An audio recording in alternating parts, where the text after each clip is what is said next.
Hello student, welcome to SB smart student channel.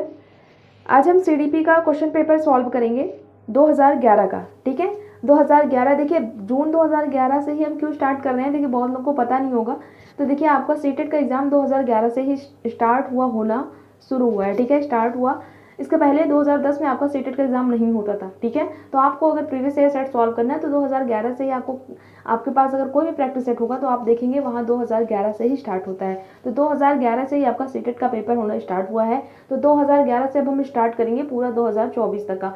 फिलहाल हमने 2024 का जो जनवरी और जुलाई का एग्ज़ाम हुआ था अभी रिसेंट में, उसका पेपर हमने पूरी तरीके से सॉल्व किया है।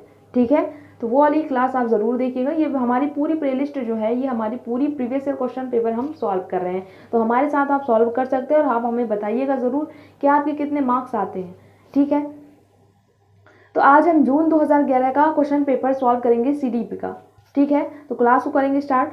देखिए ये पूरा प्रीवियस ईयर क्वेश्चन पेपर का ही क्वेश्चन है, अगर आपके पास सेट होगा तो आप मिला सकते हो। ठीक है, हमने पूरा अच्छे से टाइप किया हुआ है ताकि चीज़ें आपको बेहतर समझ में आए। ठीक है, ये सीडीपी का है पहला क्वेश्चन। 30 क्वेश्चन है, हम 30 सॉल्व करेंगे और आप हमें ये बताइएगा कि आपके क्वेश्चन कितने सही हुए हैं। देखिए आप ये देखिएगा ना, टीचर कैसे कहाँ कौन सा ऑप्शन कब क्यों गलत काटता है। हम साथ में आपको ये भी बता दें कि टैग वर्ड क्या होता है आपका, जहाँ याद करना है, ये सारी बातें होती हैं, उनको कैसे गलत करना होता है हमें। बच्चे के हित में जो बात कही जाती है वही ऑप्शन आपका करेक्ट होता है। ये सारी बातें आप ध्यान रख के चलेगा। ये क्लास में हम हर क्लास में आपको बताते हैं, तो अगर आप हमारी क्लास देख रहे होंगे तो आपको ये चीज़ें पता होंगी। ठीक है, क्लास को करेंगे स्टार्ट। पहला क्वेश्चन आपका सीडीपी का 2011 में जो पूछा गया, कहा जा रहा है बच्चों के विकास के सिद्धांतों को समझना शिक्षक की सहायता करता है। अब देखिए क्वेश्चन में क्या पूछा जा रहा है कि बच्चों के विकास के सिद्धांतों को समझना शिक्षक की सहायता करता है। देखिए जब तक हम बच्चों के विकास मतलब बच्चों को जानेंगे ही नहीं कि बच्चा किस तरीके से समझता है ना, कैसे हम पढ़ाएं उसको, कैसे समझ में आएगा, ये सारी बातें जब हम जानेंगे तो उसी के अकॉर्डिंग हम उसको पढ़ाएंगे। अब ऑप्शन देखिए पढ़िएगा। पहला ऑप्शन है शिक्षार्थी की आर्थिक पृष्ठभूमि को पहचानने में। देखिए ये शिक्षक की सहायता नहीं करेगा, हम उसकी आर्थिक पृष्ठभूमि पहचानेंगे कि उसकी आर्थिक पृष्ठभूमि जो है वो कमजोर है या मजबूत है, उसी के अकॉर्डिंग उसको बताएंगे। हमें ये नहीं ध्यान रखना होता है बच्चे सारे समान होते हैं। देखिए इसीलिए आर्थिक पृष्ठभूमि, इसीलिए देखिए स्कूल में क्या होता है, हर बच्चा, देखिए इसीलिए ड्रेस लागू है ना, तो कोई बच्चा जो है आर्थिक ऊपर नीचे या कुछ भी ना दिखाई दे। इसी वजह से क्लासेस में जो स्कूल में जो आपकी ड्रेस लागू होती है, तो ताकि हमें हर बच्चा सेम दिखे। ठीक है, तो हमें आर्थिक पृष्ठभूमि पहचानने में ये शिक्षक की सहायता नहीं करेगा, तो फर्स्ट वाला आपका गलत हो जाएगा। सेकंड में कहा जा रहा है शिक्षार्थियों को क्यों पढ़ाना चाहिए या औचित्य स्थापित करने में। भाई इसका औचित्य क्यों पढ़ाना चाहिए या औचित्य स्थापित करने में, ये बात तो गलत हो जाएगी ना। तीसरा ऑप्शन कहा जा रहा है शिक्षार्थियों की भिन्न अधिगम शैलियों को प्रभावी रूप में संबोधित करने में। ये बात आपकी करेक्ट हो जाएगी कि शिक्षार्थियों की भिन्न अधिगम शैली, ठीक है, उसकी जो लर्निंग सीखने की जो शैली है, अलग अलग जो शिक्षार्थियों की अलग अलग जो शैली है, उसको प्रभावी रूप में संबोधित करने में ये शिक्षक की सहायता करेगा, है ना। तो थर्ड वाला आपका करेक्ट आंसर होगा, ये थर्ड। देखिए हम आपको डायरेक्ट आंसर भी बता सकते हैं, लेकिन डायरेक्ट आंसर बताने का मतलब ये आपको बुक में भी मिल जाएगा। ठीक है, आपको बुक में भी डायरेक्ट आंसर मिल जाएगा, लेकिन आप क्लासेस क्यों देखते हो, ताकि चीज़ें आपको समझ में आए कि टीचर कैसे कौन सा ऑप्शन कब गलत काटता है ना, हमें कब कौन सा ऑप्शन जो है वो सही करना है। फोर्थ में कहा जा रहा है कि शिक्षार्थियों के सामाजिक स्तर को पहचानने में, तो हमें शिक्षार्थियों के आर्थिक या सामाजिक स्तर को नहीं पहचानना, हमें ये देखना है कि बच्चा कैसे सीखेगा, हम कैसे अपनी शिक्षण जो नीति है वो कैसे अपनाएं ताकि हर बच्चे को समझ में आए। ठीक है, तो वो ऑप्शन जो है आपका थर्ड है, वो थर्ड इसीलिए करेक्ट होगा। क्वेश्चन नंबर 2 देखिएगा, इसमें पूछा जा रहा है पुरुष स्त्रियों की अपेक्षा ज्यादा बुद्धिमान होते हैं, यह कथन है। अब भाई पुरुष स्त्रियों की अपेक्षा ज्यादा बुद्धिमान होते हैं, आपने कहीं भी देखा है महिला हर जगह पे नंबर 1 आती ही है ना, ज्यादातर आप देखोगे महिला का नंबर 1 होता ही हर जगह पे। ऐसा अब जो जमाना चल रहा है ना, जमाना ही कहेंगे जो चल रहा है, देखिए लेडीज फर्स्ट होती हैं हर जगह, आप भी देखेंगे महिला कहाँ नहीं पहुंची है, किस क्षेत्र में महिला फील्ड जो है वो महिला आगे नहीं है। तो यहाँ कहा जा रहा है पुरुष स्त्रियों की अपेक्षा ज्यादा बुद्धिमान होते हैं, या एक लैंगिक पूर्वाग्रह है एक तरह का। ठीक है, तो ऑप्शन में क्या कहा जा रहा है कि ये सही हो सकता है, तो ये सही नहीं है भाई। ये कहाँ से सही हो सकता है कि पुरुष स्त्रियों की अपेक्षा ज्यादा बुद्धिमान होते हैं, पुरुष विद्यमान होते हैं और स्त्रियां जो है वो बुद्धिमान नहीं होती। ये बात गलत हो जाएगी, तो सही नहीं हो सकता है। सेकंड में कहा जा रहा है लैंगिक पूर्वाग्रह को प्रदर्शित करता है, तो ये बात आपकी करेक्ट हो जाएगी, ठीक है, सेकंड। थर्ड में क्या कहा जा रहा है, बुद्धि के भिन्न पक्षों के लिए सही है, तो ये कौन सा पक्ष सही है भाई, ये बिल्कुल एकदम एक तरह का ये लैंगिक पूर्वाग्रह ही है, जो पहले से लोग मानते आ रहे हैं लैंगिक पूर्वाग्रह, तो ये हो जाएगा, ठीक है। बाकी जो भी ऑप्शन है ये सारे गलत हो जाएंगे। इसमें कह रहा है कि ये सभी सही है कि सारे ऑप्शन सही हैं, तो ये नहीं है, सेकंड वाला आपका करेक्ट होगा, ठीक है। क्वेश्चन नंबर थर्ड देखिए, अगर आपकी समझ अच्छी है ना पेडागॉजी, क्योंकि 15 नंबर की पेडागॉजी ही रहती है, तब आप सीडीपी में अच्छा स्कोर कर सकते हो, ठीक है। सीडीपी ऐसा सब्जेक्ट है कि आप 25, 27, 28, 29 तक का नंबर भी लोग लेके आते हैं, तो बहुत ईजी होता है। देखिए हम ये आपको अपना पर्सनल एक्सपीरियंस बताते हैं। देखिए टीचर क्या होता है कि आप अभी पहली बार सीटेट एग्जाम देने जा रहे हो, लेकिन टीचर जो है उसको कर चुका होता है, उसको एक्सपीरियंस होता है, तो वो जो चीज़ें बताता है अपने एक्सपीरियंस के अकॉर्डिंग ही बताता है। हमने भी कभी मॉक टेस्ट नहीं लगाया हुआ था जब हमने सीटेट का एग्जाम दिया था, लेकिन क्या प्रीवियस ईयर सेट लगाया हुआ था। अगर आपने बहुत सारे मॉक टेस्ट लगाए हैं, प्रीवियस ईयर सेट नहीं लगाए हैं, तब ये ज़रूरी नहीं कि आप सीटेट एग्जाम पास आउट कर पाओगे, लेकिन ये एकदम कंफर्म है, मेरी गारंटी है कि अगर आपने कोई भी मॉक टेस्ट नहीं दिया हुआ है, अगर आपने प्रीवियस ईयर सेट लगाया है, 10 सेट भी आपने अगर मन से लगाए हुए हैं ना, तो आपका सीटेट एग्जाम ज़रूर क्वालिफाई होगा, 90+ नंबर आपका आएगा, ठीक है। ये मेरी गारंटी, एक बार करके देखिए, फिर आप बताइएगा कमेंट्स में। मेरा चैनल भी यही रहेगा, आप आके कमेंट्स कर सकते हो कि मैम आपने ये बताया हुआ है, ठीक है। वीडियो को सेव करके इसके नीचे आके कमेंट करके जाना, ठीक है। सीटेट का रिजल्ट आपका 15 दिन में, आपकी 1 महीने में आपका पूरा रिजल्ट जो है वो आ ही जाता है, ठीक है। दिसंबर में आपका एग्जाम हो रहा है 15 को, तो 15 दिसंबर को आपको एग्जाम हो रहा है, तो 15 जनवरी तक का 2025 में आपका रिजल्ट जो है वो आ जाएगा, ठीक है। तो ये बात एकदम करेक्ट है। को आपका प्रीवियस ईयर क्वेश्चन जो है इसीलिए हम सॉल्व करवा रहे हैं, ताकि आप बहुत बच्चे होते हैं जो नहीं खरीद पाते हैं सेट को, है ना, उनको बहुत आसानी होगी। अगर ये मेरी जो सीरीज चल रही है, ये टारगेट अगर उन्होंने देख लिया है, समझा हुआ है, केवल देखना काफ़ी नहीं है, समझ में उन्हें आ रहा है, तो वो कर जाएंगे, ठीक है। अगर आपका ये सेट जो हम लगवाते हैं, अगर इसमें आपका अच्छा स्कोर आ रहा है, तब आपका सीटेट जो एग्जाम हो रहा है उसमें भी अच्छा स्कोर आएगा, ठीक है। सारे प्रीवियस ईयर सेट ही लगवाते हैं, अदर कोई क्वेश्चन नहीं होता, ठीक है। क्वेश्चन नंबर 3 देखिएगा, इसमें कह रहा है इरफान खिलौने को तोड़ता है और उसके पुर्जे को देखने के लिए उन्हें अलग अलग कर देता है, आप क्या करेंगे। इरफान छोटा बालक है, वह जो है खिलौने को जो है देखने के लिए उसके छोटे छोटे पुर्जे कर देता है। आपने भी बचपन में खिलौने खेले होंगे, बहुत सारे खिलौने को तोड़े फोड़े होंगे, तो इरफान भी एक छोटा बालक है, वो जो है खिलौने को पुर्जे पुर्जे कर देता है, उन्हें अलग कर देता है, तो आप क्या करेंगे, क्या करेंगे उस बच्चे के साथ, आपको ये बताना है। तो देखेंगे जिसमें बच्चे के हित में ऑप्शन होगी, ये नहीं कि बच्चे को मारने लगेंगे, वो ऑप्शन गलत होगा आपका। हमें बच्चे के हित में देखना है कि बच्चा किसमें एक्टिव है, ठीक है। तो प्याजे आप ये कहते हैं कि बच्चे जो है वो नन्हे वैज्ञानिक हैं, बच्चे जिज्ञासु होते हैं, वो जब तक करेंगे नहीं जब तक सीखेंगे नहीं। आप कितना भी मना करो वो चीज़ वहाँ से मत हटाओ, लेकिन वो हटाएगा ज़रूर। कोई भी चीज़ हो उसको मना करोगे लेकिन वो करेगा ज़रूर, ठीक है। पहला ऑप्शन दिया हुआ है उस पर हमेशा नजर रखेंगे, तो ये बात, इसमें कहीं भी बच्चा एक्टिव दिख रहा है नहीं ना। सेकंड में देखिए उसके जिज्ञासु स्वभाव को प्रोत्साहित करेंगे और उसकी ऊर्जा को सही दिशा में संचारित करेंगे, बिल्कुल सेकंड वाला ही आपका करेक्ट होगा।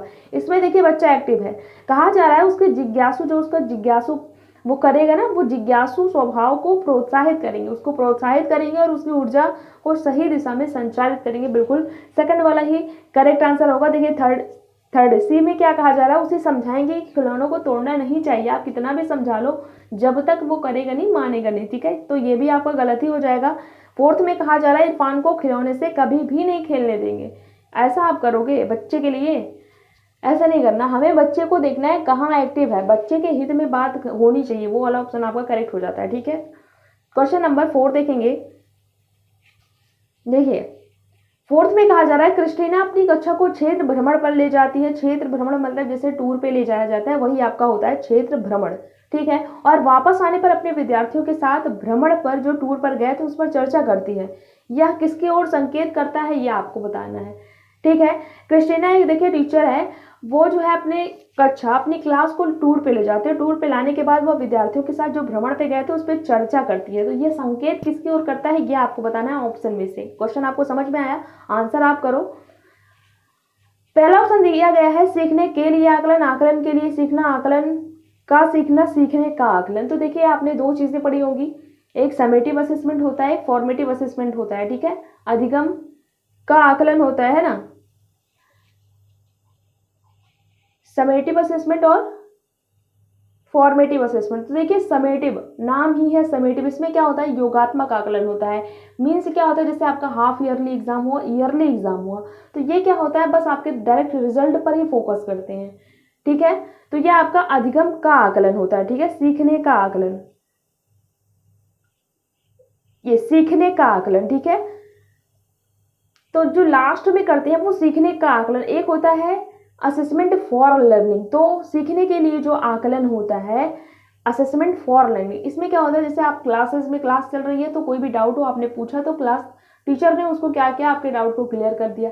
जब उसी टाइम देखिए आपके डाउट को क्लियर कर दिया जाता है, तो ये सीखने के लिए आकलन हो जाता है। तो यहाँ भी वही हो रहा है, क्षेत्र भ्रमण पढ़ाई, यहाँ पे कोई पेपर पेंसिल टेस्ट, आपको yearly exam, half yearly exam नहीं हो रहा है, यहाँ पे भी भ्रमण पर लेके जाती है, उसके बाद आगे उस पर चर्चा कर रही है ना, उस पर चर्चा करिए। तो यह सीखने के लिए आकलन है, ठीक है, ना कि सीखने का आकलन है। तो ये का जो है ये समेटिव हो जाएगा, ये फॉर्मेटिव है, तो फर्स्ट आपका करेक्ट होगा, बाकी ये सारे आपके गलत हो जाएंगे, ठीक है।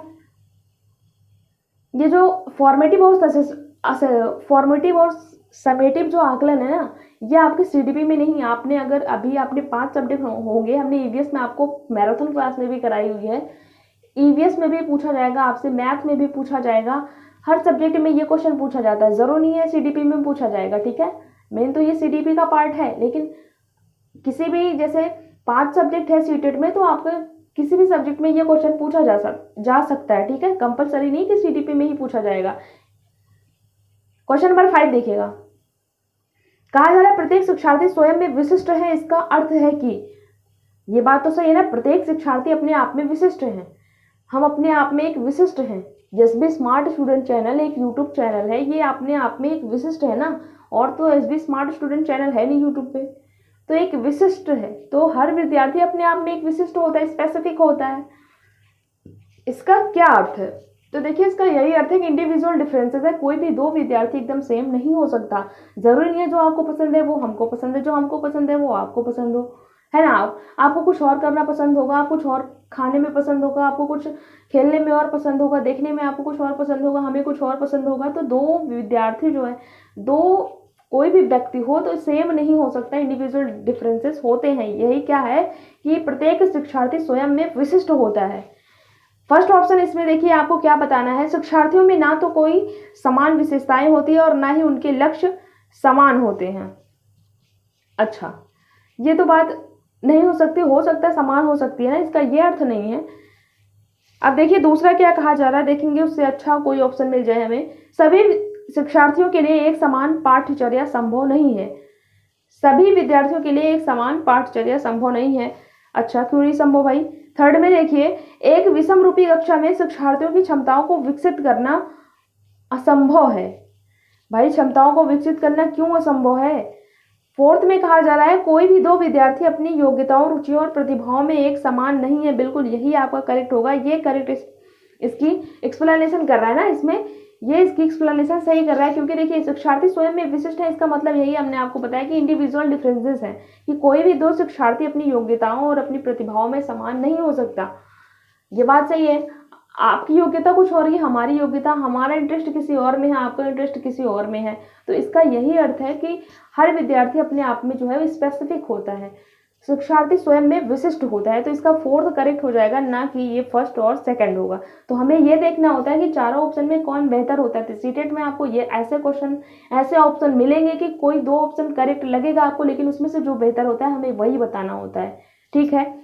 क्वेश्चन नंबर 6 देखिएगा, इसमें कहा जा रहा है सृजनात्मकता उत्तरों के लिए क्या आवश्यक है, ये आपको बताना है। सृजनात्मक उत्तरों के लिए क्या आवश्यक है। देखिए आपने 2 तरह के चिंतन पढ़े होंगे, हमने भी करवाया हुआ है सीडीपी थ्योरी क्लासेस में, प्लेलिस्ट भी बनाई हुई है, अगर जाके आपने देखा होगा तब आपको पता होगा। देखिए सृजनात्मकता क्या होती है, एक तरह देखिए आपने एक अभिसारी चिंतन और एक अपसारी चिंतन पढ़ा होगा, ठीक है, डाइवर्जेंट और कन्वर्जेंट थिंकिंग पढ़ी होगी। देखिए कन्वर्जेंट में क्या होता है, अभिसारी कन्वर्ज हो रहा है, इसमें जो है आपकी थिंकिंग जो है वो एक जगह आके कन्वर्ज हो जाएगी, ठीक है, कन्वर्जेंट। और एक होती है डाइवर्जेंट, इसमें आपकी थिंकिंग जो है डाइवर्स हर तरह से आप सोच सकते हो, इसे ही हम क्या कहते हैं, इसे कहते हैं हम सृजनात्मक उत्तर, जिसका उत्तर आप कई तरीके से दे सकते हो। जैसे पानी अगर नहीं होगा तो आप क्या करोगे, तो इसका आंसर हर विद्यार्थी अलग अलग तरीके से देगा। लेकिन अगर हम आपसे पूछेंगे कि महात्मा गांधी का जन्म कब हुआ था, तो आप बताओगे 2 अक्टूबर। भारत की राजधानी क्या है, तो आप बताओगे दिल्ली। इसका आंसर केवल आप एक दे पा रहे हो, वही आपका क्या होता है, वही आपका होता है अभिसारी चिंतन, कन्वर्जेंट थिंकिंग। तो इसमें बच्चों की सोच जो है वो ज़्यादा डेवलप नहीं हो पाती। लेकिन जो सृजनात्मकता वाले उत्तर होते हैं, इसमें बच्चा हर तरीके से सोचेगा, चारों तरफ देखिए इसमें अलग अलग सब क्या आंसर आएंगे। अगर आप पूछेंगे अगर पानी नहीं होगा तो क्या होगा, है ना, इसका आंसर पेड़ नहीं होंगे तो क्या होगा, तो इसका आंसर हर विद्यार्थी अलग अलग तरीके से देगा और इसमें बच्चा सोच पाएगा, तो इसमें सृजनात्मक उत्तर वो दे पाएगा। यही आपका होता है अपसारी चिंतन, ठीक है, डाइवर्जेंट थिंकिंग। और यह है कन्वर्जेंट थिंकिंग। यहाँ एक जगह इसका केवल एक आंसर होता है। जैसे आप सीटेड दे रहे हो तो एक ही ऑप्शन करेक्ट होगा, अगर आपने वही ऑप्शन सही लगाया होगा तभी आपको 1 नंबर मिलेगा। तो ये एमसीक्यू बेस्ड क्वेश्चन जो होते हैं वो आपके अभिसारी होते हैं। और बाकी ये जो हमने आपसे क्वेश्चन पूछा कि पानी नहीं होगा तो क्या होगा, ये सारे इसमें बच्चा थिंकिंग कर पाएगा, है ना, थिंक कर पाएगा, तो ये सृजनात्मकता वाले उत्तर हो जाएंगे। ठीक है, ऑप्शन में देखिएगा, फर्स्ट ऑप्शन है विषय वस्तु पर आधारित प्रश्न, तो ये सृजनात्मकता वाले उत्तर नहीं होंगे, इसमें बच्चा ज्यादा सोच नहीं पाएगा। जो विषय वस्तु में होगा आधारित प्रश्न उसका ही आंसर वो दे पाएगा। सेकंड में कहा जा रहा है मुक्त उत्तर वाले प्रश्न, इसे मुक्त उत्तर वाले प्रश्न, जो अपसारी चिंतन है ना, इसको मुक्त उत्तर वाला प्रश्न भी कहते हैं। ठीक है, ये हमने थ्योरी क्लास करवाया हुआ है, तो इसका जितना भी नाम है वो हमने आपको लिखवाया हुआ है बाकायदे से। आप नोट्स बना के क्वेश्चन भी सॉल्व कर सकते हो। इससे आसान आपको क्या मिलेगा, फ्री मिल रहा है। ये सब पेड में भी नहीं मिलता होगा कि थ्योरी कराने के बाद सारे प्रीवियस क्वेश्चन स्टेट से आपको लाइन बाय लाइन सॉल्व करवाएं, है ना। जो दूसरी बार एग्जाम दे रहा होगा उसको ये चीज़ें पता होगी कि मैम अच्छा पढ़ा रही है नहीं पढ़ा रही है। लेकिन आप लोग बहुत कंजूसी करते हो, कभी भी लाइक नहीं करते हो, शेयर नहीं करते हो। देखिए जब हमें समझ में आता है कि बच्चों को समझ में आ रहा है, उन्होंने लाइक किया हुआ है, तब देखिए टीचर का हौसला बढ़ता है। हाँ, बच्चों को समझ में आ रहा है तभी वो पढ़ाएगा। आपका काम है, प्लीज़ लाइक ज़रूर किया करिए। ठीक है, लाइक करने से हमें ये पता चलता है ना कि आपको पसंद आ रही है, मेरे द्वारा जो चीज़ें बताई जा रही है वो चीज़ें आपको समझ में आ रही है, तभी तो टीचर और अच्छे कंटेंट लेके आएगा आपके लिए। मैराथन तैयार करेंगे, टैग वर्ड तैयार करेंगे, आपका भी थोड़ा काम है, वो भी आप कर लिया करिए, फ्री में करना है, कोई पैसे नहीं देने आपको। ठीक है, सी में क्या कहा जा रहा है कि एक अत्यंत अनुशासित कक्षा से बच्चा सृजनात्मक उत्तर, यह आवश्यक नहीं हो पाएगा, तो इसका भी गलत हो जाएगा सी। और डी में कहा जा रहा है प्रत्यक्ष शिक्षण एवं प्रत्यक्ष प्रश्न। अच्छा, प्रत्यक्ष प्रश्न पूछेंगे तो इसमें सृजनात्मकता उत्तर के लिए ये आवश्यक नहीं होगा, आंसर आपका बी होगा। ठीक है, जिसमें बच्चा डाइवर्जेंट थिंकिंग कर पाएगा। ठीक है, क्वेश्चन नंबर 7 देखिएगा, शिक्षार्थियों को डैश के लिए प्रोत्साहित नहीं करना चाहिए। ठीक है, विद्यार्थियों को किसके लिए प्रोत्साहित नहीं करना चाहिए ये आपको बताना है। फर्स्ट ऑप्शन है समूह कार्य में दूसरे शिक्षार्थियों के साथ सक्रिय रूप से अंतःक्रिया करना, ये तो करने देना चाहिए। आपसे पूछा है क्या नहीं, ठीक है, नहीं वर्ड ध्यान दीजिएगा, इससे आपका एग्जाम में प्रेशर बहुत होता है कि तो हम नहीं वर्ड पे फोकस नहीं करते, बस देखे नहीं, विद्यार्थियों को इसके लिए प्रोत्साहित करना चाहिए, बस जो करना चाहिए वही करेक्ट। फर्स्ट ऑप्शन हुआ ना, फर्स्ट करेक्ट लगा दिए, लेकिन फर्स्ट यहाँ पे गलत हो जाएगा क्योंकि क्वेश्चन में नहीं लगा हुआ है, तो ये बात आप ध्यान रखिएगा। ये गलती आपसे नहीं हो तो ये कैसे, जब तक आप प्रीवियस ईयर सेट नहीं लगाओगे आपको क्वेश्चन का तरीका कैसे पूछा जाता है ये सारी चीजें आपको पता नहीं चलेंगी। ठीक है, सेकंड में क्या कहा जा रहा है, अधिक से अधिक पाठ सहगामी क्रियाओं में हिस्सा लेना, तो ये भी करना चाहिए। सी में क्या कहा जा रहा है, शिक्षक जो पूछ सकते हैं उन सभी प्रश्नों के उत्तर याद करने। देखिए, याद करने, कंठस्थ करना, दंड देना, ये सारे एकदम निगेटिव वर्ड होते हैं, जहां भी आपने देखा वो एकदम ही करेक्ट गलत ऑप्शन होता है। ठीक है, तो आपसे पूछा ये था कि विद्यार्थियों को किसके लिए प्रोत्साहित नहीं करना चाहिए, तो याद करने पर प्रोत्साहित नहीं करना चाहिए, तो यही आपका करेक्ट आंसर हो जाएगा। अब जब तक आप क्वेश्चन सही से पढ़ोगे नहीं तो याद करने पे तो वैसे सोचोगे ये होगा नहीं, बस फर्स्ट ही वाला होगा, करेक्ट लगाओ, जल्दी से आगे बढ़ो, क्योंकि एग्जाम में इतना प्रेशर होता है कि जल्दी जल्दी करना होता है। ठीक है, तो ये सारी चीजें आप ध्यान में जरूर रखिएगा। फोर्थ में कहा जा रहा है कक्षा के अंदर और बाहर अधिक से अधिक प्रश्न पूछें। अंदर और बाहर केवल प्रश्न ही पूछना है आपको, तो ये आपका गलत हो जाएगा। अच्छा, अंदर और बाहर अधिक से अधिक प्रश्न पूछने से तो बच्चा एक्टिव रहेगा, लेकिन आपसे पूछा था याद करने पर, तो ये तो आपका होगा नहीं क्योंकि ये पॉजिटिव है। आपसे नेगेटिव जो था वही पूछना था, जो गलत था वही आपको बताना था। प्रोत्साहित नहीं करना चाहिए, तो याद करने पर प्रोत्साहित नहीं करना चाहिए, तो थर्ड वाला आपका करेक्ट हो जाएगा। ठीक है, बाकी सारे आप कर सकते हो। 8 में देखिए क्या कहा जा रहा है, निम्नलिखित में से कौन सा रचनात्मक आकलन के लिए उचित उपकरण नहीं है, ये आपको बताना है। रचनात्मक आकलन के लिए कौन सा उचित उपकरण नहीं है, ये आपको बताना है।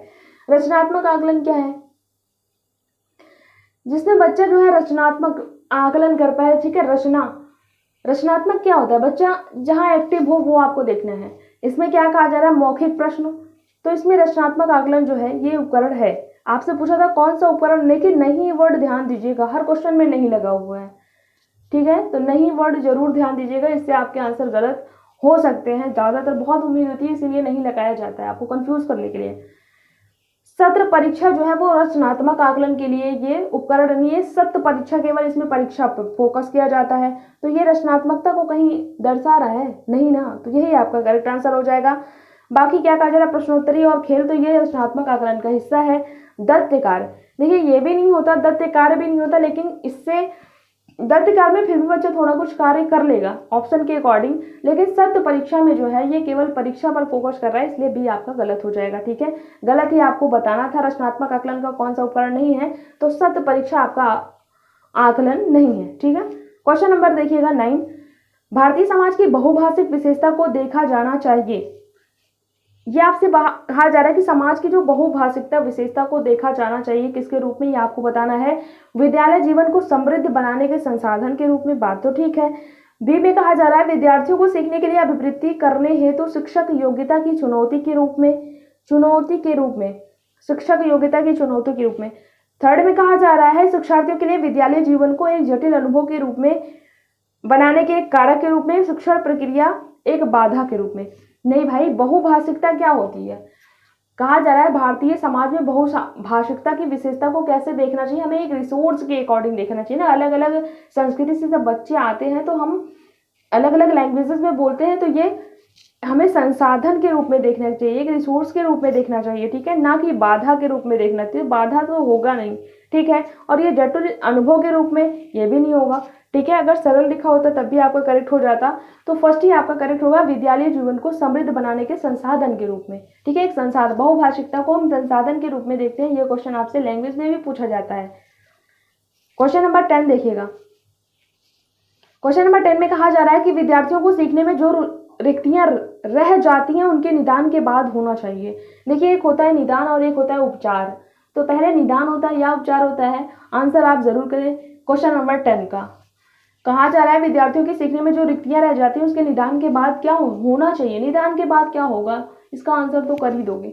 पहला ऑप्शन है सघन अभ्यास कार्य होना चाहिए। भाई अभ्यास कार्य नहीं होते। देखिए निदान क्या होता है और उपचार क्या होता है, पहले निदान होता है पहले उपचार होता है, बताइए पहले क्या होता है? पहले निदान होता है उसके बाद उपचार होता है। जैसे आप डॉक्टर के यहाँ जाते हो, तो जैसे ही डॉक्टर के यहाँ जाओगे तुरंत आपको दवा नहीं दे देगा जब तक आपका कारण नहीं पूछेगा कि आपको हुआ क्या है, उसी की तो दवा देगा। ऐसा नहीं डॉक्टर की दुकान पे जाओ बस वो दवा दे देगा, किसी की दवा दे दिया, आपको बुखार है सर दर्द दे दिया, है ना, बुखार है तो उल्टी की दवा दे दिया, कुछ अलग ही दे दिया। बस डॉक्टर के यहाँ जाओगे बस तुरंत दवा थोड़ी ना देगा, पहले आपसे पूछेगा कि आपको हुआ क्या है, बुखार है तो बुखार की दवा देगा ना, कारण पूछेगा। तो जो कारण पूछता है वही आपका क्या होता है, निदान होता है, ठीक है।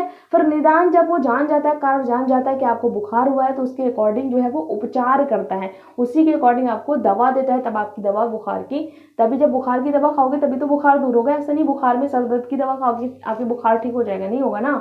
तो पहले निदान होता है, निदान मतलब कारण, पहले कारण का पता लगाएंगे कि आपको हुआ क्या है, उसी के अकॉर्डिंग दवा मिलती है। तो पहले निदान किया जाता है, उसके बाद क्या होता है, उपचार होता है। तो ये जो है डी ऑप्शन में कहा जा रहा है समुचित उपचारात्मक कार्य, निदान के बाद उपचार होता है, ठीक है। तो यही है क्वेश्चन में, जो सीखने में रिक्तियां रह जाती हैं तो उसका निदान, जब उसका कारण हम जान जाएंगे उसके बाद उसका उपचार करेंगे, तो ये फोर्थ ऑप्शन इसका करेक्ट आंसर हो जाएगा। बाकी ऑप्शन गलत हो जाएंगे। देखिए फर्स्ट में कहा जा रहा है अभ्यास कार्य, तो अभ्यास कार्य आपका गलत ही होता है। सेकंड में कहा जा रहा है सभी पाठों को व्यवस्थित रूप से दोहराना, तो दोहराना भी आपका गलत हो जाएगा, वैसे ये नेगेटिव वर्ड है। विद्यार्थियों और अभिभावकों को उपलब्धि के विषय में बताना, भाई विद्यार्थियों और अभिभावकों को बताने से टीचर का जो है वो निदान और उपचार नहीं ठीक हो जाएगा, ठीक है। तो ये आपका गलत हो जाएगा, डी ऑप्शन आपका करेक्ट होगा। अगर कोई भी डाउट हो, समझ में नहीं आ रही, तो कमेंट्स बॉक्स में हमें बताइएगा जरूर चीजें आपको क्या समझ में नहीं आ रही है, ठीक है। क्वेश्चन नंबर 11 देखिएगा। ये पेपर 1 और पेपर 2 वाले देखिए दोनों देख सकते हैं, हमने स्टार्टिंग में आपको बताया नहीं, क्योंकि सीडीपी आपकी पेपर 1 और पेपर 2 की दोनों सेम ही है, ठीक है। क्वेश्चन नंबर 11 देखिए, सबसे अधिक गहन और जटिल सामाजिकरण होता है, ये आपको बताना है। कब होता है सबसे गहन और जटिल समाजीकरण? देखिए आपने अवस्था पढ़ी होगी, शैशवावस्था, बाल्यावस्था, है ना, पढ़ी है ना, शैशवावस्था, बाल्यावस्था, किशोरावस्था।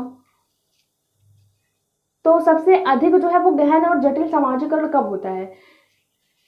आपने स्टेनले हॉल द्वारा एक कथन सुना हुआ होगा कि किशोरावस्था तनाव और तूफान की अवस्था है। ये एक ऐसी अवस्था है, इस अवस्था में बच्चा जो है बिगड़ भी सकता है, बन भी सकता है। इसको जैसे इन्वायरमेंट मिलेगा बच्चा उसी, अगर आप उसको नहीं देखोगे तो उसको जैसे इन्वायरमेंट मिलेगा वैसे वो ढल जाएगा। किशोरावस्था में बच्चा है, आप उसको जिस पुलिस के बीच में रखोगे, किसी अच्छे इंसान के बीच में रखोगे अच्छा इंसान बन जाएगा, चोरों के बीच में रख दोगे तो चोर ही बन जाएगा वो, ठीक है। तो ये किशोरावस्था जो है वो अधिक गहन और जटिल समाजीकरण इसमें होता है। तो इसका आंसर होगा फर्स्ट, किशोरावस्था के दौरान। इसे स्टेनले हॉल ने भी कहा है तनाव और तूफान की अवस्था। तो फर्स्ट वाला इसका करेक्ट हो जाएगा। बाकी कहा जा रहा पूर्व बाल्यावस्था के दौरान, प्रौढ़ावस्था के दौरान, व्यक्ति के पूरे जीवन काल में। तो देखिए पूरे जीवन काल में तो होता ही है, लेकिन कहा जा रहा है सबसे अधिक गहन और जटिल समाजीकरण कब होता है, तो ये किशोरावस्था में होता है, ठीक है। ये किशोरावस्था से आंसर क्वेश्चन जो है वो बहुत बार पूछा हुआ है। क्वेश्चन नंबर 12 देखिए, आनुवंशिकता, हेरिडिटी से क्वेश्चन पूछा गया है कि आनुवंशिकता को सामाजिक संरचना माना जाता है। आनुवंशिकता आपकी क्या होती है, हेरिडिटी आपकी क्या होती है? आनुवंशिकता ये है कि जो आपको अपने माता पिता से जो मिल जाता है, अगर आपके माता पिता की आंखें काली हैं तो आपकी आंखें भी काली होंगी। जो आपको मिल जाती है ना, माता पिता के जो है बाल जो है वो एकदम से काले हैं तो आपके बाल भी काले हैं, आपके माता पिता लंबे हैं तो आपके भी लंबे ही होंगे, उनके माता पिता नाटे हैं तो आप भी नाटे ही होंगे ना। तो मतलब जो आपकी हेरिडिटी से मिलती है वही आपकी आनुवंशिकता होती है, जो आपको इन्वायरमेंट से मिलता है। इन्वायरमेंट आपका स्थिर नहीं होता, देखिए, लेकिन आनुवंशिकता आपकी क्या होती है, ये स्थिर होती है। जो आपके माता पिता से मिलता है, जेनेटिक्स से मिल जाता है, वही आपका क्या होता है, आनुवंशिकता होती है, ये फिक्स होती है। तो फिक्स स्थिर सी ऑप्शन में दिया हुआ है, तो सी आपका इसका करेक्ट आंसर हो जाएगा, ठीक है। बाकी गौड़, गत्यात्मक और प्राथमिक नहीं होता, ठीक है, सी ऑप्शन इसका करेक्ट होगा। आनुवंशिकता वही होती है जो आपके माता पिता से आपको मिल जाती है, ठीक है। क्वेश्चन नंबर 13 देखिए, प्याजे से क्वेश्चन पूछा गया। प्याजे के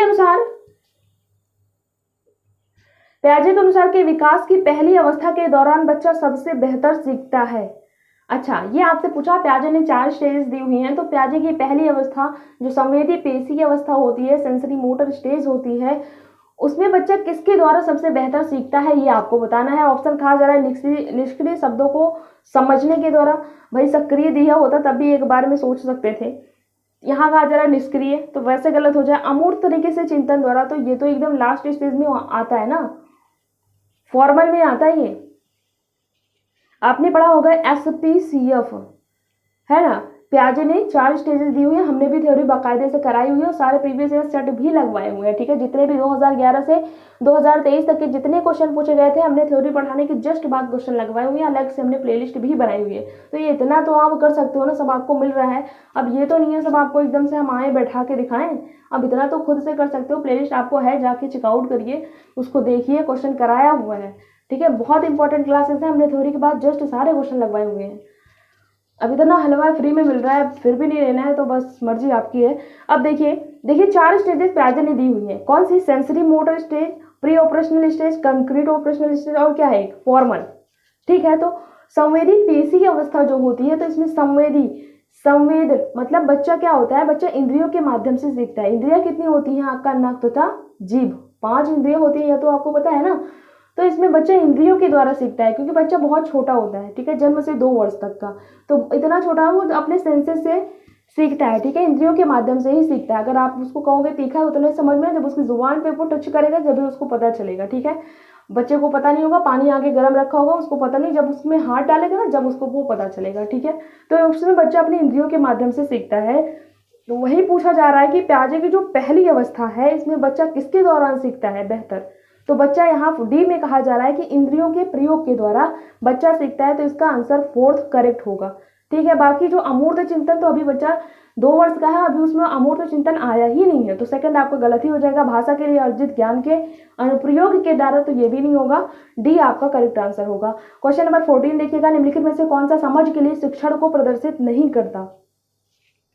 समझ के लिए शिक्षण को कौन प्रदर्शित नहीं करता, ये आपको बताना है। नहीं वर्ड ध्यान दीजिएगा, इससे आपके आंसर गलत हो सकते हैं, बहुत गलत भी होते हैं, ठीक है। फर्स्ट में कहा जा रहा है नियम, और नियम कैसे काम करता है इसे स्पष्ट करने हेतु उदाहरण उपलब्ध करने के लिए विद्यार्थियों को पढ़ाना। भाई नियम, केवल हमको नियम पे फोकस ही नहीं करना, ठीक है। समानता और अंतर देखने और सादृश्यता स्थापित करने के लिए विद्यार्थियों की सहायता करना।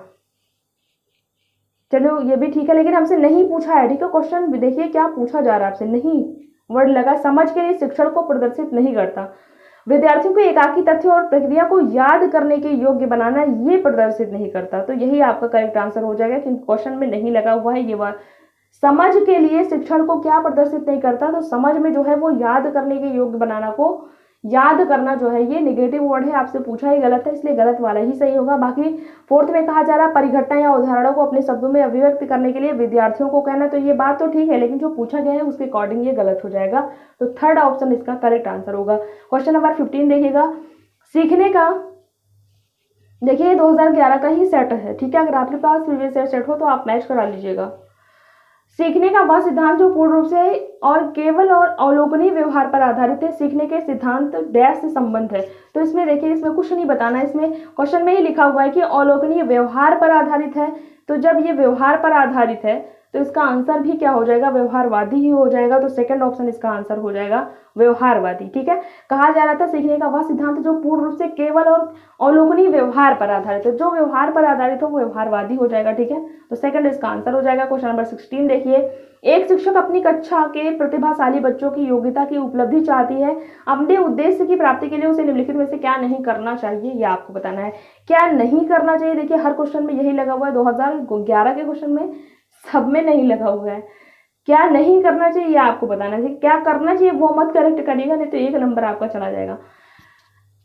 प्रतिभाशाली बच्चों की योग्यताओं की उपलब्धि चाहती है, तो उसको क्या नहीं करना चाहिए आपको बताना है। तनाव को नियंत्रित करना सीखना, ये तो करना ही चाहिए, लेकिन पूछा है क्या नहीं करना चाहिए, इसलिए गलत हो जाएगा। विशेष ध्यान के लिए उनके समकक्षों से अलग करना, तो ये नहीं करना चाहिए, ठीक है। ये नहीं करना चाहिए, आपसे पूछा भी था क्या नहीं करना चाहिए, तो विशेष ध्यान के लिए उनके जो पीयर ग्रुप होते हैं ना, जो समूह साथी समूह होता है, उनसे अलग नहीं करना चाहिए। तो कहा जाता है कि बच्चे सहयोग करके जब बच्चे ग्रुप में सीखते हैं तो उनकी लर्निंग बेहतर होती है। तो यहाँ कहा जा रहा है कि समकक्षों अपने पीयर ग्रुप से अलग कर दो, तो ये नहीं करना चाहिए। सी में कहा जा रहा है उनकी सृजनात्मक को समृद्ध करने के लिए उन्हें चुनौती देना, बिल्कुल ये भी करेक्ट है, लेकिन जो पूछा है उसके अकॉर्डिंग गलत हो जाएगा। गैर शैक्षणिक गतिविधियों में आनंद लेना सीखना, ये भी सही हो जाएगा, लेकिन जो पूछा है उसके अकॉर्डिंग गलत है। सेकंड वाला आपका करेक्ट आंसर हो जाएगा, ठीक है। उन्हें पीयर ग्रुप से अलग नहीं करना चाहिए, आपसे पूछा था क्या नहीं करना चाहिए, तो यही नहीं करना चाहिए सेकंड। 17 देखिए, छोटे शिक्षार्थियों में निम्नलिखित में से कौन सा लक्षण पठन कठिनाई का नहीं है, ये आपको बताना है। छोटे शिक्षार्थियों में निम्नलिखित में पठन कठिनाई का कौन सा नहीं है, ये आपको बताना है। पठन कठिनाई, कौन सा पठन कठिनाई, जिसे पढ़ने में कठिनाई होती है, तो कौन सा नहीं है ये आपको बताना है। ऑप्शन पहला कहा जा रहा है पठन गति और प्रवाह में कठिनाई, तो यही नहीं होगा। देखिए बी में क्या कहा जा रहा है, शब्दों और विचारों को समझने में कठिनाई, तो जो शब्दों और विचारों को समझ नहीं पा रहा मतलब उसको पढ़ने में कठिनाई हो रही है ना, तो ये तो आपको गलत हो जाएगा। कौन सा नहीं है ये आपको बताना है, ये है ना, तो कौन सा नहीं है ये आपको बताना है। सुसंगत वर्तनी में कठिनाई, तो ये भी पठन कठिनाई का है, तो कौन सा नहीं है ये पूछा है, इसलिए ये गलत हो जाएगा। वर्ड एवं शब्द पहचान में कठिनाई, ये भी पठन कठिनाई का कारण है, लेकिन कौन सा नहीं है ये आपको बताना है, इसलिए फर्स्ट वाला ही आपका करेक्ट आंसर होगा। इस ऑप्शन में जो भी दिया हुआ है उसके अकॉर्डिंग फर्स्ट ही करेक्ट होगा, ठीक है। फर्स्ट ऑफिशियल आपकी आंसर की जो आई थी वही ये ही फर्स्ट ही माना हुआ था। क्वेश्चन नंबर 18 देखिएगा, इसमें पूछा जा रहा है निम्नलिखित में से कौन सी विशेषता आंतरिक रूप से अभिप्रेत बच्चों के लिए सही नहीं है। अब आंतरिक अभिप्रेरणा क्या होती है, इंट्रिंसिक मोटिवेशन क्या होता है, या आपको पता होगा। जब आप इंटरनली मोटिवेटेड होते हो, आपको सीटेट क्वालिफाई करना है, या आप खुद से इंटरनली मोटिवेटेड हो, इसका नहीं है कि आपको थप्पड़ पड़ेगा 3-4 तभी आप सीटेट पास आउट होंगे, या आपको ये अवार्ड मिलेगा आप सीटेट पास आउट करोगे, आपको स्कूटी मिल जाएगी आप सीटेट पास आउट करोगे। तो इसका जो है आप किस लिए पास आउट करो, ताकि आपको स्कूटी मिल रही है, आपको मार पड़ेगी इसलिए सीटेट पास आउट करोगे, है ना। तो इसका जो रीजन है वो बाहर दिख रहा है, तो ये आपका क्या होता है, ये आपका वाह्य अभिप्रेरणा होता है ना, वाह्य रूप से जो अभिप्रेरित होता है, ये आपका जिसका रीजन बाहर हो वाह्य अभिप्रेरणा हो जाएगा, जिसका रीजन अंदर हो आंतरिक। आप खुद के लिए, है ना, खुद से आपका कोई भी, जैसे ये नहीं है कि आपको अवार्ड मिलेगा तभी आप सीटेट पास आउट करोगे, आप खुद से इंटरनली मोटिवेटेड हो, आप सीटेट आपको पास आउट करना है। तो यही आपका इसमें पूछा हुआ है कि कौन सा नहीं है, नहीं लगा हुआ, इसका मतलब आपको वाह्य वाला जो ऑप्शन में दिया होगा वही करेक्ट हो जाएगा। अब जो इतना फोकस नहीं करेगा तो जो आंतरिक का होगा वही करेक्ट लगा देगा, ठीक है। उन्हें कार्य करने में आनंद आता है, तो आनंद कब आएगा, जब वो इंटरनली मोटिवेटेड होगा। तो हमसे पूछा है कौन सा नहीं है, तो इसलिए ये वाला नहीं होगा। सेकंड में कहा जा रहा है वो कार्य करते समय उच्च स्तर की ऊर्जा प्रदर्शित करते हैं, तो उच्च ऊर्जा के स्तर कब प्रदर्शित करोगे, आपको इंटरनली, आपको लगन है, आप इंटरनली मोटिवेटेड हो, आपको स्टेटेड क्वालिफाई करना है, तो ये तो इंटरनली हो जाएगा। तो आपसे पूछा है कौन सा नहीं है, तो ये भी गलत हो जाएगा।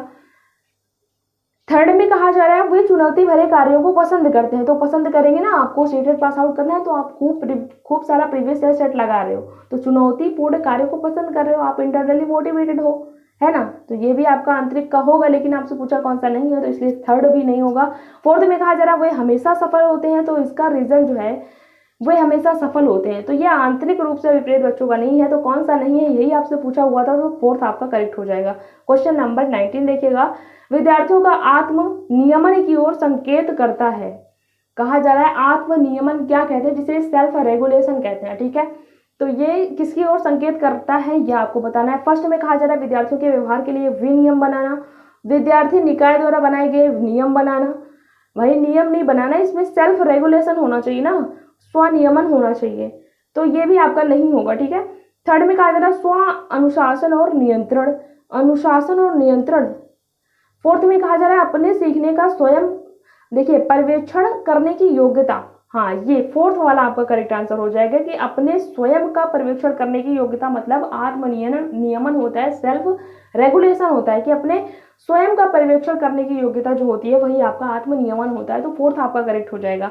क्वेश्चन नंबर 20 देखिएगा, निम्नलिखित में से किस कथन को सीखने के लक्षण के रूप में नहीं माना जा सकता, ये आपसे पूछा हुआ है। कहा जा रहा है कि सीखने के लक्षण के रूप में नहीं माना जा सकता, नहीं वर्ड ध्यान दीजिएगा, ठीक है। नहीं से आपके जितने स्टेटेड में क्वेश्चन पूछे गए हैं 2011 में, सब में नहीं लगा रखा है। फर्स्ट में देखिए क्या कहा जा रहा है, सीखना कुछ ऐसी चीज है जो कुछ अनुभवों के परिणाम स्वरूप घटित होती है। अच्छा, जो कुछ अनुभवों के परिणाम स्वरूप घटित होती है, ठीक है। सेकंड में कहा जा रहा है व्यवहार का अध्ययन सीखना है, केवल व्यवहार का अध्ययन ही सीखना है। सी में कहा जा रहा है अन्य अधिगम भी सीखने का एक हिस्सा है। अच्छा, हाँ, ये बात भी ठीक है, लेकिन आपसे देखिए गलत पूछा हुआ है, तो वैसे तो यही गलत है, तो यही करेक्ट होना चाहिए। फिर भी हम देख लेते हैं सारे ऑप्शन को। अनधिगम भी सीखने का एक हिस्सा, भाई सीखने का एक हिस्सा ही, आप कुछ भी सीख रहे हो, सीख तो रहे हो, डेली आप कुछ ना कुछ सीखते ही हो, चाहे जो सीख रहे हो सीख तो रहे हो, तो ये भी एक हिस्सा ही है। तो कौन सा कह रहा था कि सीखने का लक्षण के रूप में नहीं माना जा सकता, तो जो सेकंड है व्यवहार का अध्ययन सीखना है, यही नहीं माना जा सकता। फोर्थ में कहा जा रहा है सीखना एक प्रक्रिया है जो व्यवहार में मध्यस्थता करती है, बिल्कुल सही है। तो ये सारे तो सही हैं, लेकिन आपसे पूछा था कौन सा सीखने के लक्षण के रूप में नहीं माना जा सकता, तो सेकंड वाला माना नहीं जा सकता, तो यही आपका सेकंड आंसर हो जाएगा। तो क्वेश्चन के अकॉर्डिंग ये सारे ऑप्शन आपके गलत हो जाएंगे, ठीक है, जो बातें सही है वो आपको नहीं बतानी थी, जो गलत है वही बतानी थी। क्वेश्चन नंबर 21 देखिएगा, सिद्धांत के रूप में रचनावाद। सिद्धांत के रूप में रचनावाद आपको बताना है कि दुनिया के विषय में अपना दृष्टिकोण निर्मित करने में शिक्षार्थी की भूमिका पर बल देता है। सूचना को याद करने, देखिए, सूचना को याद करने और पुनः स्मरण द्वारा जांच करने पर, देखिए याद करने पे हमने कितनी बार अंडरलाइन किया है, ये एकदम निगेटिव होता है। तो आपसे रचनावाद पूछ रहा है, तो रचनावाद में याद करना तो आएगा नहीं। सी में कहा जा रहा है शिक्षा की प्रभुत्वशाली भूमिका पर बल देता है, केवल अनुकरण की भूमिका पर केंद्रित है, ये भी गलत हो जाएगा, तो फर्स्ट ही आपका करेक्ट होगा। इसमें कहा जा रहा है कि दुनिया के विषय में अपना दृष्टिकोण निर्मित करने में शिक्षार्थी की भूमिका पर बल देता है, कि मतलब क्या है कि दुनिया के विषय में बच्चा जो है वो अपना खुद का दृष्टिकोण जो होता है, वही जब बच्चा अपने खुद से सोचेगा, करेगा, है ना, खोज करेगा, तो वही तो रचनावाद होगा।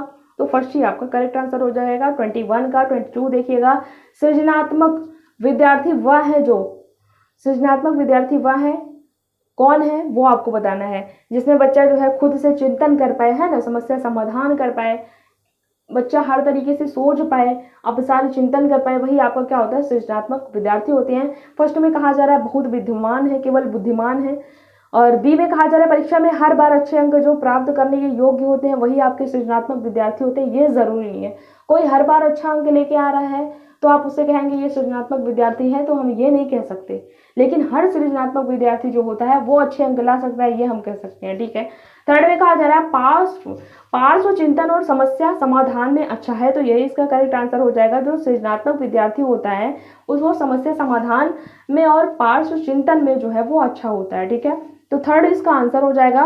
फोर्थ में कहा जा रहा है ड्राइंग और पेंटिंग में बहुत विलक्षण है, तो ये इसका आंसर तो बिल्कुल भी गलत हो जाएगा। तो बचा कौन सा, सी ही आपका करेक्ट आंसर होगा। क्वेश्चन नंबर 23 देखिए, अवधारणाओं का विकास मुख्य रूप से डैश का हिस्सा है।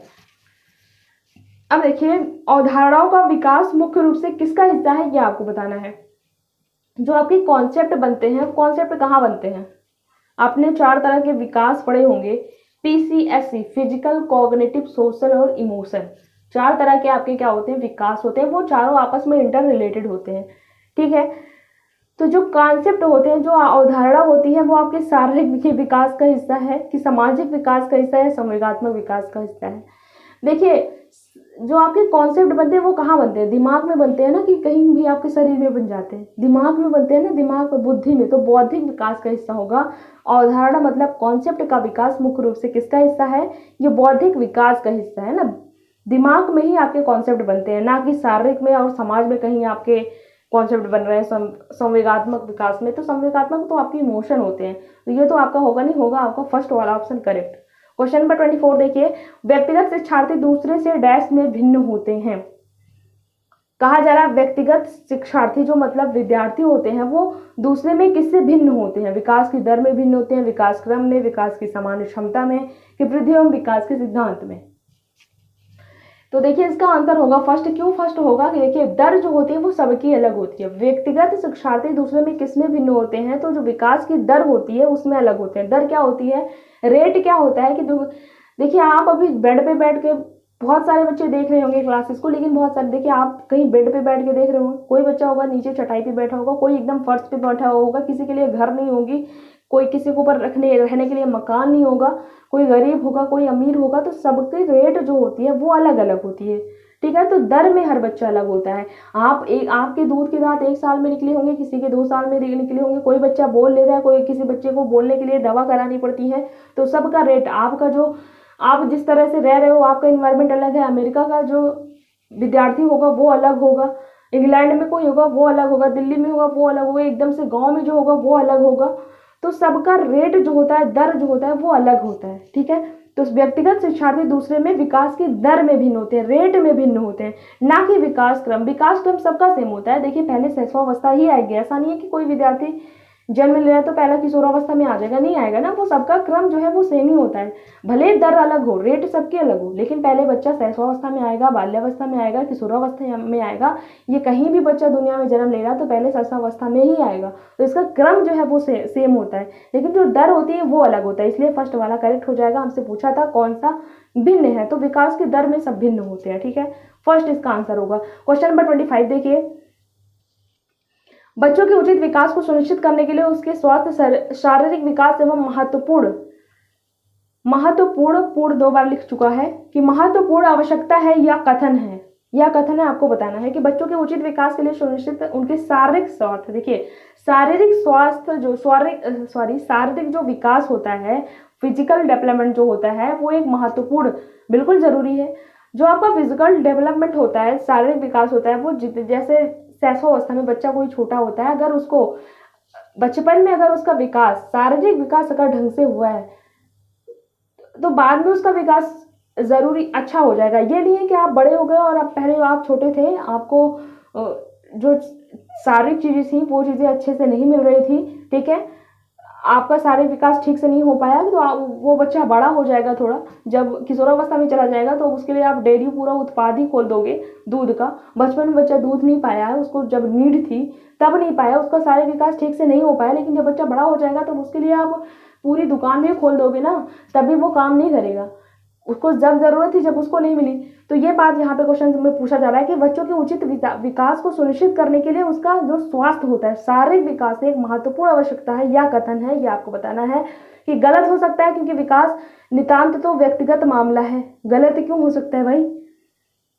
सही है क्योंकि विकास क्रम में शारीरिक विकास को सबसे पहले स्थान पर आता है, इसलिए अब देखिए, गलत है, क्योंकि शारीरिक विकास विकास के अन्य पक्षों को किसी भी प्रकार से प्रभावित नहीं करता। भाई क्यों नहीं प्रभावित करता? विकास के जो पक्ष हैं वो आपस में इंटर रिलेटेड है, फिजिकल, सोशल, कॉग्निटिव, इमोशन, सब आपस में इंटर रिलेटेड है। अगर आपको देखिए, अगर आप इमोशनली देखिए, आपको बहुत गुस्सा आई है, घर से आप बहुत गुस्सा हो, ठीक है, इमोशनली आप डिस्टर्ब हो और आपको पढ़ने के लिए कह दिया जाए, तब आप पढ़ोगे? आपका इमोशन वाला जो पक्ष है वो देखिए वो डिस्टर्ब है, लेकिन आपके लिए पढ़ने के लिए कहा जाए तो वो आपका काम नहीं करेगा दिमाग। जबरदस्ती भले आपको बैठा दिया जाए, लेकिन जब जब चीज़ें आपके दिमाग में सेट ही नहीं होंगी तो पढ़ने का क्या ही फायदा। तो ये बात हो जाती है कि जो चारों पक्ष होते हैं वो आपस में इंटर रिलेटेड होते हैं, ठीक है। तो इसमें कहा जा रहा है कि प्रभावित ही नहीं करता, इसलिए ये गलत हो जाएगा। फोर्थ में कहा जा रहा है सही है, क्योंकि शारीरिक विकास विकास के अन्य पक्षों के साथ अंतःक्रिया संबंधित है, ये बात करेक्ट हो जाएगी कि चारों पक्ष जो है वो आपस में इंटर रिलेटेड होते हैं, ठीक है। फोर्थ इसका करेक्ट आंसर होगा। क्वेश्चन नंबर 26 देखिएगा। कहा जा रहा है मानव विकास कुछ विशेष सिद्धांतों पर आधारित है, निम्नलिखित में से कौन सा मानव विकास का सिद्धांत नहीं है? ये आपको बताना है। मानव विकास कुछ विशेष सिद्धांतों पर आधारित है, निम्नलिखित में से कौन सा मानव विकास का सिद्धांत नहीं है, आपको बताना है। अनुक्रमिकता, ये भी है, विकास का क्रम जो है वो सेम होता है, शैशवावस्था, बाल्यावस्था, किशोरावस्था, ठीक है। सामान्य से विशिष्ट होता है, ये भी विकास के सिद्धांत है, ठीक है, लेकिन प्रतिवर्ती नहीं होता। ऐसा नहीं है पहले आप किशोरावस्था में चले गए उसके बाद आपको शैशवावस्था में कभी आने को मिलेगा, कभी नहीं आने को मिलेगा। एक बार आप बड़े हो गए, किशोरावस्था में चले गए, दोबारा आपको शैशवावस्था कभी नहीं मिलनी, ठीक है। तो ये प्रतिवर्ती नहीं होती। निरंतरता, ये भी होता है, विकास निरंतर होता ही रहता है। तो थर्ड वाला इसका करेक्ट आंसर हो जाएगा। पूछा था कौन सा सिद्धांत नहीं है, तो थर्ड वाला नहीं है, ठीक है। नहीं वर्ड ध्यान दीजिएगा, हमने कई बार आपको बताया। क्वेश्चन नंबर 27 देखिए। निःशक्त बच्चों के लिए समेकित शिक्षा की केंद्रीय प्रायोजित योजना का उद्देश्य है में निःशक्त बच्चों को शैक्षिक अवसर उपलब्ध कराना। देखिए, निःशक्त बच्चे जो होते हैं वो समेकित शिक्षा की केंद्र, देखिए समेकित शिक्षा क्या है, मतलब समावेशी शिक्षा। समावेशी शिक्षा क्या है? जिसमें हर टाइप के बच्चे को हमें समावेश करना होता है, इंक्लूड करना होता है, इंक्लूसिव एजुकेशन होती है, हर बच्चों को इसमें इंक्लूड करना होता है, वही आपकी समावेशी शिक्षा होती है। चाहे कोई गिफ्टेड बच्चा हो, चाहे कोई है ना पिछड़े वर्ग का बच्चा हो, चाहे जिस टाइप का बच्चा हो, जिस मंद बुद्धि बालक है, इसमें हर टाइप के बच्चे को इंक्लूड किया जाता है, ठीक है। इस योजना का उद्देश्य है कि निःशक्त बच्चों को शैक्षिक अवसर उपलब्ध कराना चाहिए विशेष विद्यालयों में। मतलब जो निःशक्त टाइप का बच्चा है उसे आप किसी विशेष विद्यालय में भेज दोगे, मुक्त विद्यालय में भेज दोगे, और ब्लाइंड रिलीफ एसोसिएशन के विद्यालय में भेज दोगे? नहीं भाई, नियमित विद्यालय जो डेली का विद्यालय है जिसमें सब बच्चे जाते हैं उसमें भेजेंगे, ठीक है। तो फोर्थ वाला इसका करेक्ट आंसर होगा। क्वेश्चन नंबर 28 देखिएगा। इसमें कहा जा रहा है निम्नलिखित में से कौन सा कथन सीखने के विषय में सही है, ये आपको बताना है। सीखने के विषय में कौन सा कथन सही है ये आपको बताना है, ठीक है। लर्निंग, पहले ऑप्शन में कहा जा रहा है सीखना उस वातावरण में प्रभावित होता है जो संवेगात्मक रूप से सकारात्मक और विद्यार्थियों को संतुष्ट करने वाला हो। सीखने की किसी भी चरण पर सीखना संवेगात्मक कारकों को प्रभावित नहीं करता। क्यों नहीं प्रभावित करना? हमने अभी आपको एग्जांपल दिया, आपकी जीएफ बीएफ छोड़ के चली गई, आप एकदम बिल्कुल डिस्टर्ब हो और आपको पढ़ने के लिए कह दिया जाए तो पढ़ने में मन ही नहीं लगेगा ना। जब संवेगात्मक रूप से कोई भी, वही क्वेश्चन यहाँ पे कहा जा रहा है कि किसी भी सीखने के किसी भी चरण पर सीखना संवेगात्मक कारकों से प्रभावित नहीं करता। भाई चारों आपस में इंटर रिलेटेड होते हैं। एक पक्ष अगर आपका डिस्टर्ब है तो डिस्टर्ब होंगे चारों पक्ष आपके, ठीक है। सी में कहा जा रहा है कि सीखना मूल रूप से मानसिक क्रिया है। सीखना मूल रूप से कहा जा रहा है मानसिक क्रिया है, तो ये भी आपका गलत ही हो जाएगा, बी आपका गलत ही है। सी में क्या कहा जा रहा है? डी में कहा जा रहा है बच्चों द्वारा की गई त्रुटियां यह संकेत करती हैं कि किसी तरह का सीखना नहीं होता। मतलब बच्चा गलती अगर कर रहे हैं, सीख रहे हैं, तो वो किसी तरह का सीखना नहीं होगा। ये तो आपके प्याजे वाइगोत्स्की कहते हैं ना, प्याजे भी कहते हैं कि बच्चा नन्हा वैज्ञानिक है, उसे वो खुद से बच्चा करेगा, गलतियां करेगा, उसी से सीखेगा। तो यहाँ कहा जा रहा है कि किसी तरह का सीखना ही नहीं है, तो ये तो गलत हो जाएगा। तो बचा कौन सा ऑप्शन? फर्स्ट बचा, यही आपका करेक्ट आंसर हो जाएगा, ठीक है। फर्स्ट वाला आपका करेक्ट आंसर हो जाएगा। सीखना उस वातावरण में प्रभावी होता है जो संवेगात्मक रूप से सकारात्मक और विद्यार्थियों को संतुष्ट करने वाला हो, ठीक है। शिक्षार्थी विद्यार्थी एक ही होता है। क्वेश्चन नंबर 29 देखिए, बस 2 ही क्वेश्चन आपके बचे हुए हैं। आप हमें कमेंट्स बॉक्स में जरूर बताइएगा कि आपके कितने क्वेश्चन सही हुए हैं, ठीक है। अगर वीडियो पसंद आई हो प्लीज लाइक जरूर करिएगा, फ्रेंड्स के साथ शेयर करिएगा, कमेंट्स बॉक्स में अपने विचार जरूर बताइएगा। क्वेश्चन नंबर 29 देखिए, मूल्यांकन का कौन सा मुख्य उद्देश्य होना चाहिए, ठीक है। मूल्यांकन का कौन सा मुख्य उद्देश्य होना चाहिए आपसे पूछा हुआ है। शिक्षार्थियों की उपलब्धि को मापना, केवल उपलब्धि को मापना यही मूल्यांकन है। यह निर्णय लेना कि क्या शिक्षार्थी को अगली कक्षा में प्रोन्नत किया जाना चाहिए। केवल मूल्यांकन का अर्थ यही नहीं होता कि हम देख लें कि बच्चे को अगली कक्षा में जाना है कि नहीं, तो ये भी आपका गलत हो जाएगा। सी में कहा जा रहा है सीखने में होने वाली कमियों का निदान और उपचार करना चाहिए। बिल्कुल सही बात है, इससे आपने एक क्वेश्चन भी किया, निदान और उपचार हमने आपको बताया कि सीखने में होने वाली जो कमी है, जो कमी हो रही है उसका हम निदान जानेंगे, कारण बच्चा कहाँ कमी कर रहा है उसका कारण जानेंगे, उसके बाद उसका उपचार करेंगे। ठीक है, जैसे हमने आपको डॉक्टर का एग्जाम्पल लेके बताया था, जब आप डॉक्टर के यहाँ जाओगे तो पहले आपको पूछेगा आपको हुआ क्या है, कारण पूछेगा, उसके बाद उसी के अकॉर्डिंग आपको दवा देगा, है ना। तो ये आपका पहले निदान फिर उपचार करना चाहिए, बात ठीक है, सीधे आपका करेक्ट हो जाना चाहिए। डी में कहा जा रहा है शिक्षार्थियों की त्रुटियां निकालना तथा उनकी उपलब्धि मापना। भाई उनकी त्रुटि नहीं निकालना आपको और उपलब्धि मापना ये नहीं होगा, सी ही आपका करेक्ट आंसर होगा। क्वेश्चन नंबर लास्ट है 30। आपने सीडीपी के 30 क्वेश्चन सॉल्व किए, आप हमें जरूर बताइएगा कि आप कितने क्वेश्चन सही हुए। प्लीज लाइक जरूर करिएगा, हमें ये पता चलता है कि आपको मेरे द्वारा वीडियो जो बनाई जा रही है वो पसंद आ रही है कि नहीं। आप हमें बताओगे नहीं तो मेरा भी मन नहीं करेगा ना, कि कोई बच्चा देखता नहीं, पसंद ही नहीं है, तो दूसरी वीडियो बनाने का क्या ही फायदा।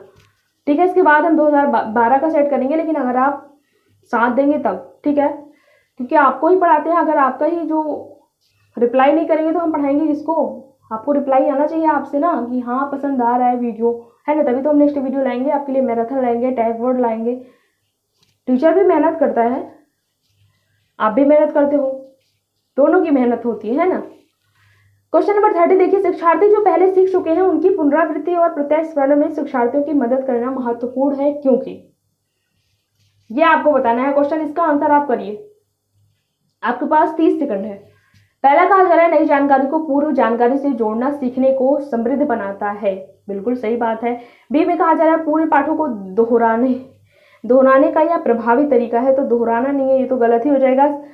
सी में कहा जा रहा है यह शिक्षार्थियों की स्मृति को बढ़ाता है जिससे सीखना सुदृढ़ होता है, ये तो नहीं बात है। यह किसी भी कक्षा को अनुदेशन के लिए एक सुविधाजनक शुरुआत है, ये भी गलत हो जाएगा। फर्स्ट वाले में जो बात कही जा रही है उसको आप समझो। इसमें कहा जा रहा है कि नई जानकारी को पूर्व जानकारी के जोड़ने के साथ जो है सीखने को अच्छा बनाता है। जैसे आपको हम कोई भी नई जानकारी बता रहे हैं तो आपके जो आपका पूर्व ज्ञान होगा, अगर हम उससे रिलेट करेंगे तब ये सीखने को क्या बनाएगा, समृद्ध बनाएगा। जो चीज़ें आपको पता है हम उससे कनेक्ट करके बताएंगे ना। अभी जैसे आप एज में हो, अभी आपको हम कहानी सुनाने लग जाएंगे जीएफ की, तो आपको चीज़ें इतनी अच्छी समझ में आ जाएंगी कि पूछो ही मत, है ना। तो अगर आपके पूर्व ज्ञान से आपके दैनिक जीवन में जो चीज़ें होती रहती है उससे कनेक्ट करके बताएंगे तो आप चीज़ें जल्दी सीख जाते हो। तो वही बात यहाँ पे कही जा रही है कि नई जानकारी को पूर्व जानकारी से जोड़ना सीखने को समृद्ध बनाता है, ये बात आपकी करेक्ट हो जाएगी, तो फर्स्ट ही आपका आंसर हो जाएगा। ठीक है, उम्मीद है ये वीडियो आपको पसंद आई होगी। इसका पीडीएफ आपको टेलीग्राम चैनल में मिल जाएगा, वहां से जाके आप पीडीएफ डाउनलोड करके दोबारा से प्रैक्टिस कर सकते हो। ठीक है, और आप हमें बताइएगा कि आपके कितने क्वेश्चन सही हुए हैं। दूसरे क्लास में हम दूसरा सेट लगाएंगे, लैंग्वेज का भी सेट सॉल्व भी कर लेंगे। ठीक है, हम सारे सेट सॉल्व करते हैं, मैथ का भी सॉल्व करवाते हैं, लेकिन हमारे पास इतने रिसोर्सेज नहीं है कि आपको सेट सॉल्व करवा पाए, क्योंकि मैथ के लिए अब हम पहले से अगर पीपीटी बना के लेके जाएंगे तो आप क्या कहोगे कि मैम पहले से घर से क्वेश्चन बना के लाएंगे, ऐसा नहीं है ना। हम ये बनाना चाहते हैं, अगर हमारे पास कोई भी सोर्सेज होता तो हम आपको बताते। मैथ भी हम आपको लास्ट में बाद में ही करवाएंगे जरूर आपको। ठीक है, तो हम आपके लिए सीडीपी और लैंग्वेज कोशिश रहेगी आपके लिए मैथ का सेट बनाएंगे, जरूर देखिएगा। इसके पहले देखिए सीडीपी में हमने 2024 का सेट पूरी तरीके से सॉल्व किया, जनवरी का सेट भी सॉल्व किया और जुलाई का भी जिस सेट सॉल्व किया था। ठीक है, तो ये अब हम 2011 से स्टार्ट किए हैं। तो इसके पहले की क्लासेस जो है आपकी प्लेलिस्ट में जाके देख सकते हो। ठीक है, प्लेलिस्ट में जाके आप, हमने थ्योरी भी पढ़ाया हुआ है, थ्योरी पढ़ी, उसके बाद सारे क्वेश्चन भी लगवाए हुए हैं।